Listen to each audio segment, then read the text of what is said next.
बिस्मिल्लाहिर्रहमानिर्रहीम रब्बि यस्सिर वला तुअस्सिर वतम्मिम बिल खैर। डियर स्टूडेंट्स, आज हम लेसन नंबर 19 पढ़ेंगे। जो पिछला लेसन था उसमें हमने ये देखा था कि जो ए किंग है उसने ऑब्जर्वेशन की थी कि ये जानने के लिए कि ये जो प्लाज्मोडियम है ये किस तरह से इंसानों के अंदर ट्रांसमिट होता है। तो उसके लिए उसने ऑब्जर्वेशन की, फिर बाद में उसने अपना हाइपोथेसिस दिया कि mosquitoes transmit plasmodium and so are involve in spread of malaria. तो उसके बाद इसे डिडक्शंस भी की गई।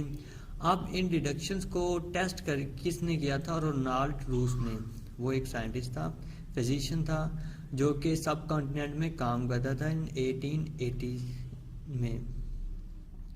तो आज हम उसके एक्सपेरिमेंट को स्टडी करेंगे कि उसने किस तरह से ये फिर हाइपोथेसिस है इसके ऊपर एक्सपेरिमेंट किया था, ये डिडक्शन के ऊपर एक्सपेरिमेंट किया था।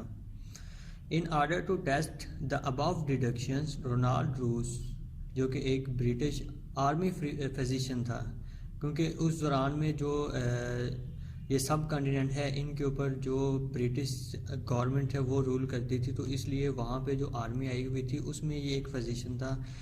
Perform important experiment.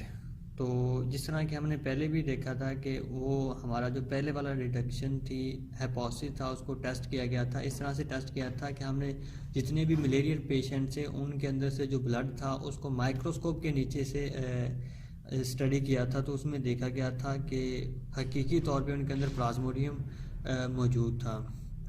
लेकिन इसने एक्सपेरिमेंट इस तरह से किया कि जो फीमेल एनोफिलीस थी उसको अलाउ किया कि वो मलेरियल पेशेंट को बाइट करें। तो फिर बाद में उसने उस मस्कीटोज को किल कर दिया। तो फिर बाद में उसने देखा कि जो उसको जब बाद में उसके पेट को रैप्चर किया तो उसके अंदर देखा कि उसके स्टमक के अंदर जो प्लाज्मोडियम है वो मल्टीप्लाई हो रहे हैं। तो the next logical experiment was to allow an infected mosquito to bite a healthy person। तो फिर बाद में जिस मॉस्किटो ने एक मलेरियल पेशेंट को बाइट किया था, फिर उसको एक हेल्थी पर्सन को बाइट करवाना था। इसे पता चल जाना था कि ये जो मॉस्किटो है ये लाजमी तौर पे इसमें इन्वॉल्व है कि ये प्लाज्मोडियम को कैरी करता है। तो फिर अगर ये जो मॉस्किटो जिसने एक मलेरियल पेशेंट को बाइट किया है, अगर इसके अंदर हकीकी तौर पे प्लाज्मोडियम है, तो अगर ये हेल्दी पर्सनों को बाइट करता है तो फिर उसके अंदर ये प्लाज्मोडियम ट्रांसमिट होना चाहिए और उसके अंदर मलेरिया के सिम्टम्स अपीयर होने चाहिए।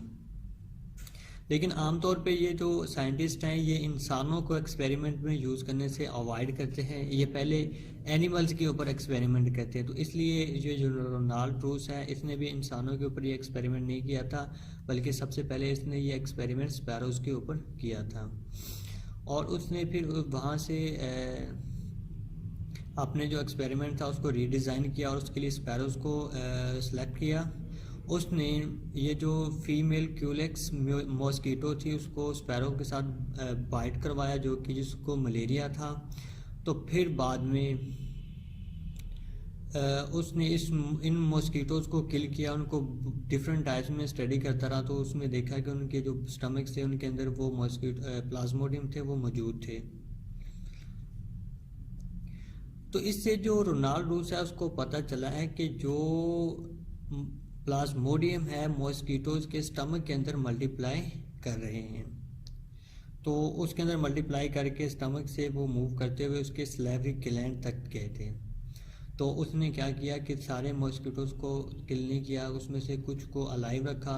तो फिर जो मॉस्किटोज़ जिन्होंने स्पैरोज़ को जो कि मलेरियल पेशेंट थी उनको बाइट करवाया था, उन्हीं ही फिर मॉस्किटोज़ को हेल्थी स्पैरो के साथ फिर उनको बाइट करवाया। बाइट करवाने के बाद उसको फिर पता चला कि जिन मॉस्किटोज़ ने मलेरियल पेशेंट्स को बाइट किया था उनके स्लावा के अंदर प्लाज्मोडियम मौजूद था।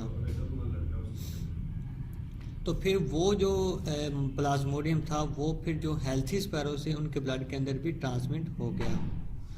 In the end hypothesis was tested by direct experimentation on human being in 1898 Italian biologist allowed an anopheles mosquito to bite a malarial patient। तो उसके बाद ये वाला जो एक्सपेरिमेंट जो रोनाल्ड ब्रूस ने किया था, इसको एक और साइंटिस्ट था, उसने फिर इसको एक्सपेरिमेंट को ह्यूमंस के ऊपर किया। तो बिल्कुल इसी तरह से पहले जो मलेरियल पेशेंट्स हैं उनसे जो मस्कीटो है उनको बाइट करवाया, फिर बाद में जो हेल्थी थे तो उनको बाइट करवाया। तो उसके बाद भी जो सही थे, जो हेल्थी पर्सन थे, उनके अंदर भी मलेरिया डेवलप हो गया था। तो इस तरह से ये जो डिडक्शन थी, ये जो हाइपोथेसिस था, उसको टेस्ट किया गया था। तो ये था आज का हमारा लेसन। तो इसमें जो आपने याद करना है, होमवर्क में करना है, वो आपका एक लॉन्ग क्वेश्चन है कि जो रोनाल्ड ब्रूस है उसका एक्सपेरिमेंट क्या था, उसने किस तरह से ये जो AFA किंग का जो हाइपोथेसिस था उस टेस्ट किया था। तो उसमें आपने ये लॉन्ग क्वेश्चन लिखना है। तो यहाँ पे से आपने शुरू करना है इसको।